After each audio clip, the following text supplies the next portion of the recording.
Good evening friends. दोस्तों बहुत स्वागत है आप सभी का आपके अपने यूट्यूब चैनल नारायण इंस्टीट्यूट पर। दोस्तों जैसा कि आप लोग जानते हैं हम लोग सीख रहे हैं ट्रांसफॉर्मेशन ऑफ सेंटेंसेस। ठीक है, डिफरेंट ट्रांसफॉर्मेशन ऑफ सेंटेंसेस से जो अधिकतर क्वेश्चन पूछे जाते हैं वो आते हैं आपके रिमूवल ऑफ टू या फिर यूज ऑफ टू। ठीक, फिर आता है आपका डिग्रीज ऑफ कंपेरिजन से। उसके बाद में जो आपके क्वेश्चंस पूछे जाते हैं वो होते हैं आपको कि सिंपल से कंपाउंड में बदलिए या फिर कंपाउंड से कॉम्प्लेक्स में बदलिए। ठीक, इस प्रकार के क्वेश्चंस आपके बोर्ड एग्जाम में अधिकतर पूछे जाते हैं जो कि ट्रांसफॉर्मेशन से रिलेटेड होते हैं। ठीक है, तो ट्रांसफॉर्मेशन का ये जो आज का वीडियो है बहुत ही इंपॉर्टेंट होने वाला है और आज के बाद से जितनी भी क्लासेस होने वाली हैं जिसमें हम सीखेंगे सिंपल से कंपाउंड बनाना, कंपाउंड से कॉम्प्लेक्स बनाना। ठीक है, उन सभी में यानी ये सभी क्लासेस आपकी बहुत ही इंपॉर्टेंट होने वाली हैं। ठीक है, तो बहुत ही ध्यान से वीडियो को देखें और कोई भी वीडियो स्किप मत करें। ठीक है दोस्तों, तो फ्रेंड्स यहाँ पर आप देख सकते हैं जो हमारी आज की क्लास है वो है interchange of simple and compound sentences, यानी साधारण और संयुक्त वाक्यों का परस्पर परिवर्तन। ठीक है, अब डियर फ्रेंड्स हम यहाँ पर देखेंगे आज की क्लास में from simple to compound sentence, यानी सिंपल सेंटेंस से कंपाउंड सेंटेंस कैसे बनाते हैं, कैसे हम किसी सिंपल सेंटेंस को कंपाउंड सेंटेंस में ट्रांसफॉर्म कर सकते हैं बहुत अच्छे से। ठीक है फ्रेंड्स, तो आइए देख नहीं करते शुरू करके ऐसी शानदार क्लास। लेकिन आप भी हैं अगर यूपी बोर्ड 2023 के स्टूडेंट्स और कर रहे हैं यूपी बोर्ड एग्जाम 2023 की तैयारी, चाहते हैं इंग्लिश में 95+ मार्क्स पाना, तो तुरंत कर लीजिए बिना कुछ सोचे समझे चैनल को सब्सक्राइब। ठीक है, ताकि आप भी यहाँ से इंग्लिश सब्जेक्ट की प्रिपरेशन करके बहुत अच्छे से 95+ मार्क्स स्कोर कर सकें। तो शुरू करेंगे ऐसी शानदार class, let's get start. Dear friends, sentences, simple sentence, compound sentence and complex sentence हम लोग पढ़ रहे हैं यही टॉपिक। तो पहले समझ लेते हैं सिंपल सेंटेंस। डियर फ्रेंड्स, जब आपने सेंटेंसेस पढ़ा था तब आपने देखा था कि सिंपल सेंटेंसेस को हम जब सेंटेंसेस करते थे यानी उनका संयोजन जब करते थे तो 9 तरीकों से हमने सीखा था संयोजन करना। ठीक है, by using participle, by using gerund, by using noun, by using case in opposition. ठीक है, इन सभी के जरिए यानी इन 9 तरीकों से बने सेंटेंसेस को हम लोग सिंपल सेंटेंस मानेंगे।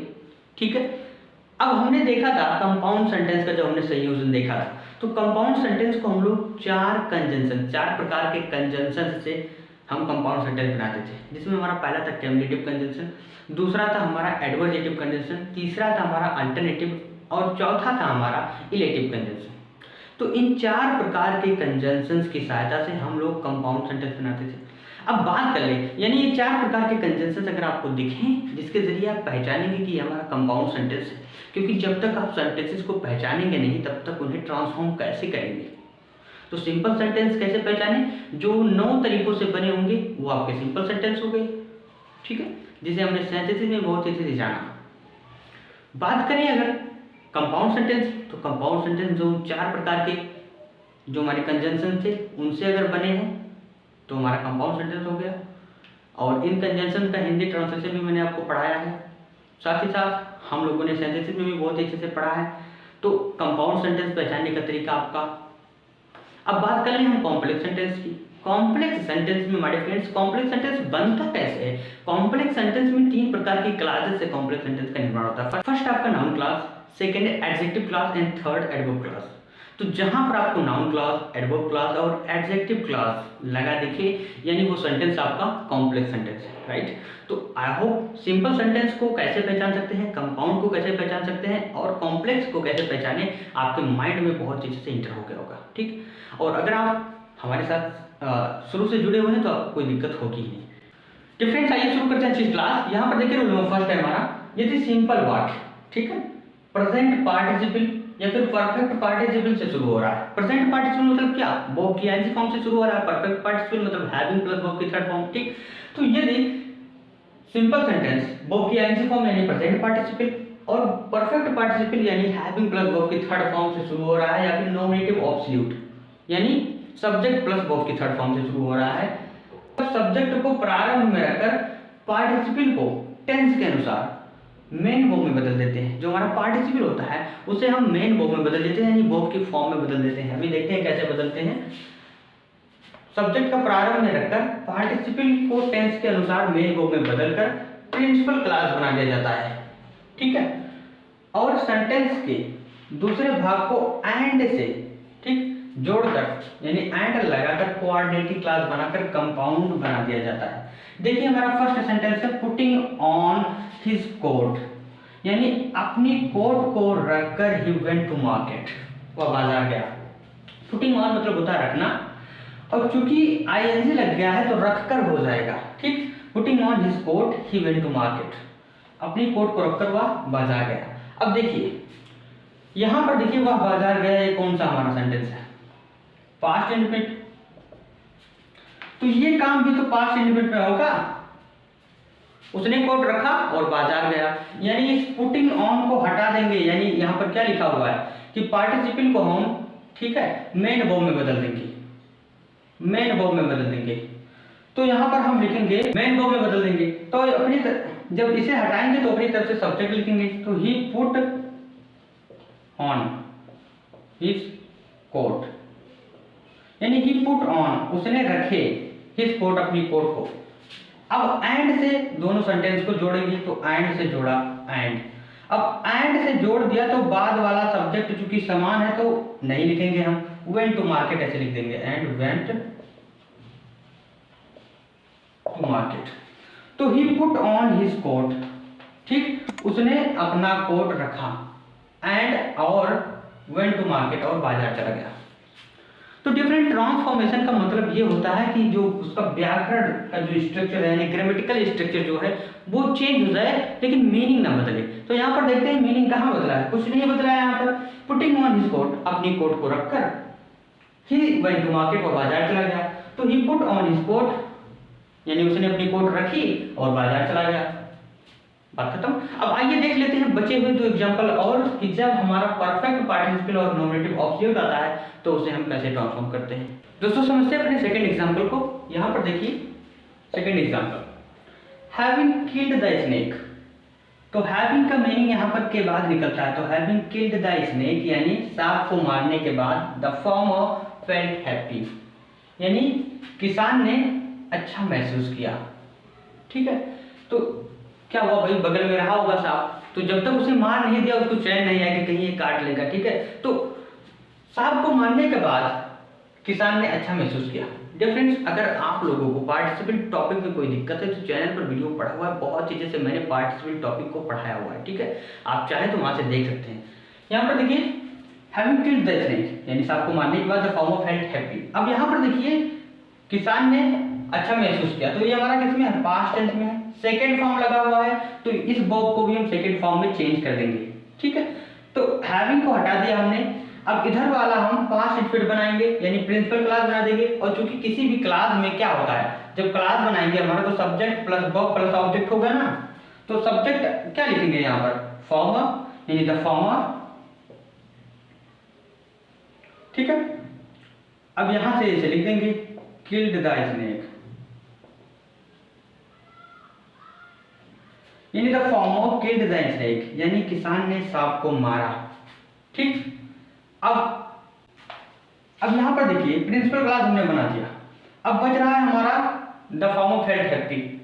अब द फार्मर का प्रयोग हम पहले ही कर चुके हैं, यहां पर देखिए, यानी दोबारा हम सब्जेक्ट लिखेंगे नहीं। अब यहां पर ध्यान दीजिएगा, हमें दोनों सेंटेंस को जोड़ना है, तो यहां पर एंड के प्रयोग के द्वारा दोनों को जोड़ेंगे, यानी the farmer killed the snake and felt happy. अब इसका मीनिंग क्या निकला, the farmer killed the snake, किसान ने सांप को मारा और अच्छा महसूस किया, ठीक। और third sentence, the sun having risen, यानी सूरज उगने के बाद द बर्ड्स स्टार्टेड चिर्पिंग, यानी पक्षियां चहचहाने लगी। सूरज निकलने के बाद या सूरज उगने के बाद पक्षियां चहचहाने लगी। डिफरेंस, यहां पर हैविंग राइजन और प्लस सब्जेक्ट भी है, ठीक है। तो ये हमारा नॉमिनेटिव ऑब्सोल्यूट का सेंटेंस है, ये वाला सेंटेंस हमारा परफेक्ट पार्टिसिपल का है। प्रेजेंट पार्टिसिपल मतलब वर्ब की आईएनजी फॉर्म होता है, ये होता है आपका प्रेजेंट पार्टिसिपल।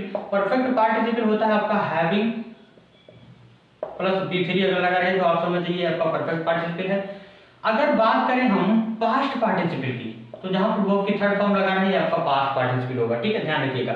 लेकिन अगर सब्जेक्ट प्लस हैविंग प्लस बी3 लगा रहे हैं तो वहां आपका नॉमिनेटिव ऑब्जेक्ट होगा। In the sun having risen the birds started chirping. अब क्या करेंगे हम, यहाँ पर हैविंग को हटाएंगे, यहाँ पर हम लिखेंगे द सन रोज, यानी वर्ब की सेकेंड फॉर्म, द सन रोज यानी सूरज निकला, एंड से जोड़ देंगे। अब the bird started chirping, the bird started chirping. Meaning क्या निकला? द सन रोज यानी सूरज निकला और पक्षियां चहचहाने लगी। क्लियर बात फ्रेंड्स? तो ये था आपका रूल नंबर फर्स्ट। आइए बहुत तेजी से समझते हैं अपने रूल नंबर सेकंड को। डिफरेंस रूल नंबर सेकंड यहाँ पर समझते हैं। यदि सिंपल सेंटेंस में बिसाइड या इन एडिशन टू का प्रयोग है, देखिए यहाँ पर बिसाइड लगा हुआ है, यहाँ पर इन एडिशन टू लगा हुआ है। क्लियर? यदि सिंपल सेंटेंस में बिसाइड या फिर इन एडिशन टू का प्रयोग है तो उसे not only dot dot but also के प्रयोग द्वारा कंपाउंड बनाते हैं। देखिए फर्स्ट एग्जांपल, देखिए यहाँ पर बिसाइड बीइंग लेबोरियस। बिसाइड मतलब होता है कि अतिरिक्त, यानी परिश्रमी होने के अतिरिक्त ही इज इंटेलिजेंट, यानी वह बुद्धिमान भी है। परिश्रमी होने के अतिरिक्त वह बुद्धिमान भी है। इसे हम बनाएंगे not only but also say, तो बिसाइड को हटाएंगे, नॉट ओनली लिखेंगे यहाँ पर। तो नॉट ओनली बीइंग लेबोरियस,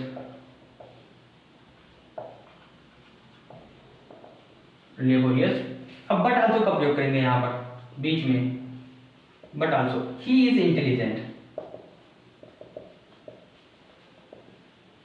ठीक है, यानी नॉट ओनली बीइंग लेबोरियस, ना केवल मेहनती बल्कि ही इज इंटेलिजेंट, वह बुद्धिमान भी है। But friends in addition to का मतलब ये होता है कि अतिरिक्त। तो यहाँ पर देखिए in addition to advising me well, यानी in addition to advising me well, मुझे अच्छे से सलाह देने के अतिरिक्त ही गेव मी मनी, उसने मुझे पैसे भी दिए। अब यहाँ पर हम नॉट ओनली के प्रयोग के द्वारा इसे कंबाइन करेंगे, यानी नॉट ओनली, तो इन एडिशन टू को हटा देंगे और यहाँ से पूरा जोड़ देंगे, तो नॉट ओनली एडवाइजिंग, ठीक, मी वेल। अब यहां पर लिखेंगे but also he gave me money. ठीक है, तो not only advising me well but also he gave me money, यानी उसने ना केवल मुझे अच्छे से सलाह दिया, but also he gave me money, बल्कि उसने मुझे पैसे भी दिए। ठीक है, तो डिफरेंट ये बात करो सेकंड। आइए समझते हैं रूल थर्ड को। दोस्तों रूल नंबर थर्ड, यहां पर देखिए यदि सिंपल सेंटेंस में नॉट विथ स्टैंडिंग, देख सकते हैं not with standing, in spite of या अगेंस्ट का प्रयोग है। क्लियर? तो बट या येट का प्रयोग करके सेंटेंस को, यानी सिंपल सेंटेंस को कंपाउंड बनाते हैं। अब यहां पर देखिए हमारा फर्स्ट एग्जांपल है, in spite of working much he failed. In spite of, my friends, in spite of, not with standing, इस दोनों का मतलब होता है के बावजूद या फिर के होते हुए भी, और अगेंस्ट का मतलब होता है के विरुद्ध। तो देखिए in spite of working much, यानी अधिक काम करते हुए भी ही फेल्ड, वो फेल हो गया, या अधिक परिश्रम करते हुए भी वह फेल हो गया। तो क्या करेंगे हम, इन स्पाइट ऑफ को सिंपली हटाएंगे यहां से, और वर्किंग मच इसको भी, यानी इसका रूप परिवर्तित करके हम इसे पास्ट फॉर्म में बदल देंगे। ठीक है, प्रिंसिपल क्लास बना देंगे इसे। तो देखिए यहां पर ही वॉक्ड मच हो जाएगा हमारा, यहां पर he walked much yet he failed. Yet के प्रयोग के द्वारा हमने यहां पर सेंटेंस को कंपाउंड बनाया जोड़कर। देखिए मेरे फ्रेंड्स, ही वॉक्ड मच, उसने वर्क यानी काम किया या परिश्रम किया, मच ज्यादा, उसने ज्यादा परिश्रम किया, येट यानी फिर भी ही फेल्ड, वह फेल हो गया।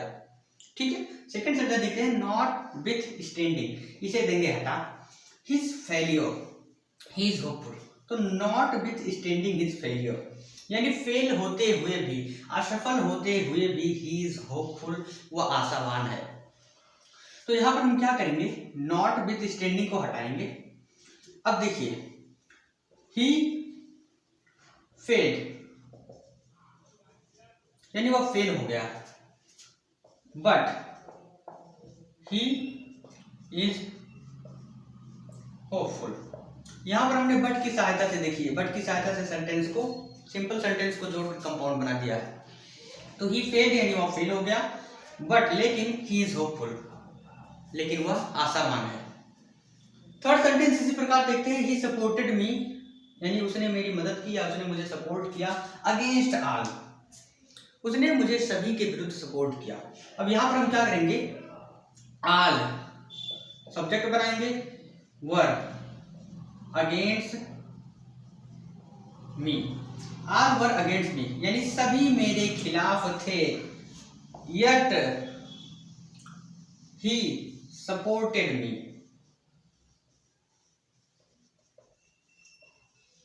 क्या करेंगे हम लोग, यहां पर हम क्या करते हैं कि हम प्रिंसिपल क्लास बना लेते हैं। ऑल वर अगेंस्ट मी, यानी सभी मेरे खिलाफ थे फिर भी उसने मेरी मदद की, और यहाँ पर he supported me against all, यानी उसने सभी के खिलाफ मेरी मदद की। तो मीनिंग नहीं चेंज हुआ, लेकिन सेंटेंस का जो ग्रामेटिकल स्ट्रक्चर है वो चेंज हो गया है। ठीक है, तो हमारा रूल मेथड यही कह रहा था कि सिंपल सेंटेंस में नॉट विद स्टैंडिंग या इन स्पाइट ऑफ या अगेंस्ट का प्रयोग है, तो उसे बट या येट से सिंपल सेंटेंस को जोड़कर हम उसे कंपाउंड बनाते हैं। ठीक है, आइए समझते हैं रूल ऑफ फोर्थ को। रूल नंबर 4, यहाँ पर देखिए, यदि सिंपल सेंटेंस में because of, on account of, owing to या ड्यू टू, ठीक है, या फिर बाय प्लस जेरेंड या बाय मींस ऑफ या फिर नॉमिनेटिव ऑफ प्रयोग है, तो कंपाउंड बनाने के लिए देयरफॉर, फॉर या सो का प्रयोग करते हैं।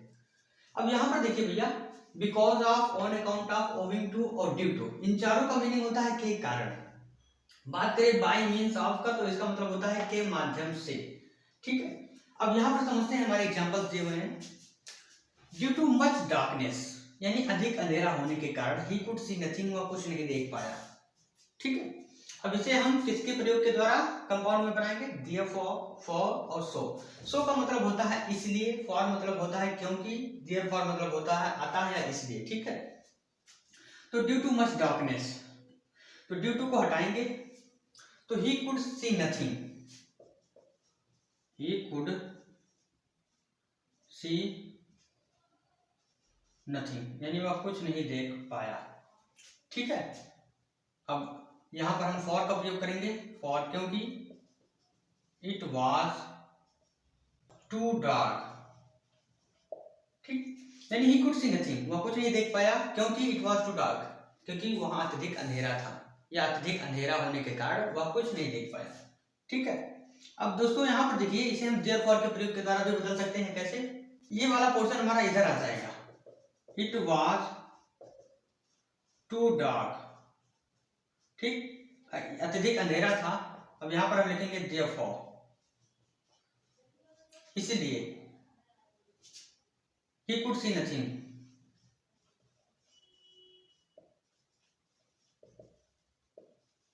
ठीक है, यानी इट वॉज टू डार्क, अत्यधिक अंधेरा था इसलिए ही कुड सी नथिंग, वह कुछ नहीं देख पाया। Second sentence, the sun having risen, यानी सूरज उगने के बाद, द फ्लावर्स ब्लूम्ड, यानी फ्लावर्स यानी फूल खिल गए। तो देखिए यहाँ पर, अब यहाँ पर हैविंग राइजन को हटाएंगे हम, यहाँ पर लिखेंगे द सन रोज, यानी सूरज उग गया। ठीक है, देयरफॉर, यानी इसीलिए, द फ्लावर्स ब्लूम्ड। ठीक है, यानी द सन रोज, यानी सूरज उगा, इसीलिए द फ्लावर ब्लूम्ड, यानी इसीलिए फूल खिल गए। ठीक है मेरे फ्रेंड्स, तो ये था हमारा रूल नंबर 4। आइए समझते हैं रूल नंबर 5 को। डिफरेंस रूल नंबर 5 यहाँ पर समझते हैं। यदि सिंपल सेंटेंस में एस्केप, अवॉइड, स्टॉप का प्रयोग है, या यदि वाक्य इंपरेटिव है और उसमें इन्फिनेटिव का भी प्रयोग है। देखिए यहाँ पर ये सेंटेंस आपका इंपरेटिव है और उसमें टू प्लस वर्ब की फर्स्ट फॉर्म यानी इन्फिनेटिव भी है। ठीक है, इन्फिनेटिव है, इन्फिनेटिव का प्रयोग भी है, तो कंपाउंड बनाने में हम अदरवाइज और या फिर आइदर और का प्रयोग करेंगे। ठीक है, यहाँ पर देखते हैं example number first, he stopped reaching late to complete his work in time, यानी समय पर। तो ही स्टॉप्ड रीचिंग लेट, वह रुककर देर से पहुंचा, to complete his work in time, अपना काम समय पर पूरा करने के लिए। अब यहाँ पर देखिए, अदरवाइज के प्रयोग के द्वारा इसे हम कंपाउंड बनाएंगे। तो बनाइए यहाँ पर, he stopped reaching late, otherwise. ठीक, अदरवाइज यानी अन्यथा, he could not complete his work in time, complete his work in time. देखिए यहाँ पर, he stopped reaching late to complete his work in time, यानी वह रुककर देर से पहुंचा अपना काम समय पर पूरा करने के लिए। अब इसका मीनिंग क्या निकला, ही स्टॉप्ड रीचिंग लेट, वह रुक कर देर से पहुंचा, अदरवाइज अन्यथा वो अपना काम पूरा नहीं कर सकता था समय पर। अब देखिए हमारा सेकंड सेंटेंस है यू मे एस्केप पनिशमेंट, तुम सजा से बच सकते हो बाय बिहेविंग जेंटली, यानी नरमी बरतते हुए तुम सजा से बच सकते हो। बिहेव जेंटली यानी नरमी बरतो, अदरवाइज ठीक यू विल बी पनिश्ड। ठीक है, बिहेव जेंटली यानी नरमी बरतो, अन्यथा यू विल बी पनिश्ड, तुम्हें दंडित किया जाएगा। थर्ड सेंटेंस मूव फास्ट, यहाँ पर देखिए हमारा इंपरेटिव सेंटेंस है not to miss the train, यानी मूव फास्ट तेज दौड़ो या तेज चलो, not to miss the train, train ना मिस करने के लिए। अब यहाँ पर क्या करेंगे हम, देखिए मूव फास्ट, ठीक है, और का प्रयोग करके, और यू विल मिस द, तो मूव फास्ट यानी तेज चलो और you will miss the train, अथवा तुम ट्रेन मिस कर दोगे। ठीक है, तो मेरे फ्रेंड्स ये था आज की क्लास का लास्ट रूल नंबर 5। ठीक है, आई होप आप लोगों को कोई भी कंफ्यूजन नहीं बचा होगा इन सभी से रिलेटेड। तो फ्रेंड्स मिलेंगे हम कल की क्लास में, जिसमें हम जानेंगे इसी का ठीक उल्टा। हमने अभी सीखा है from simple to compound sentence, यानी सिंपल सेंटेंस को कंपाउंड सेंटेंस में कैसे बदलते हैं। अब इन्हीं रूल को, ठीक है, सेम उल्टा हम प्रयोग करेंगे कि कंपाउंड सेंटेंस को सिंपल में कैसे बदलें। ठीक है, तो मिलते हैं कल की क्लास में बहुत अच्छे से, तब तक के लिए इस क्लास को रिवाइज करते हैं और अच्छे से समझ लें सभी रूल्स को। ठीक है, अगर कोई डाउट है, कोई कंफ्यूजन, तो बिल्कुल कमेंट बॉक्स में। तो डिफरेंस मिलेंगे कल शाम, keep running, keep watching, keep improving yourself, see you tomorrow, good night to all of you.